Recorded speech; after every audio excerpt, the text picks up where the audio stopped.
इंसान हूँ। ये अगर हमारा बाप भी कब्र से निकल आ जाए और मुझे कहते हैं कि इमरान खान का सपोर्टर छोड़ो, तो इंशाल्लाह मैं बाप को भी कहूँगा कि कब्र में वापस चले जाओ।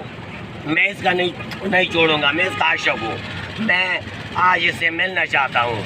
इंशाल्लाह हर हमारा सर भी तोड़ जाए, हमारा कोई गोली मार जाए, लेकिन आप आज इसको ज़रूर मिलना है। और खान को हमारा पैगाम पहुँचाओ कि हमारा को मिलने दो।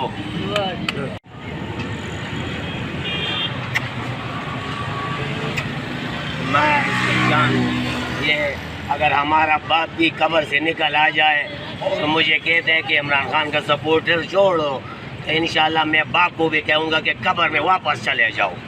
मैं इसका नहीं छोड़ूंगा। मैं इसका आशिक हूँ। मैं आज इससे मिलना चाहता हूँ।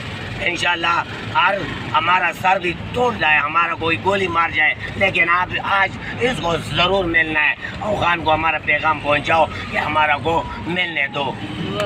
तो वीडियो लाइक करना मत भूलिएगा, सब्सक्राइब बटन पर क्लिक करें और बेल के निशान पर भी क्लिक करें ताकि हर वीडियो आपको मिल सके। अपना ख्याल रखिएगा। अल्लाह हाफ़िज़।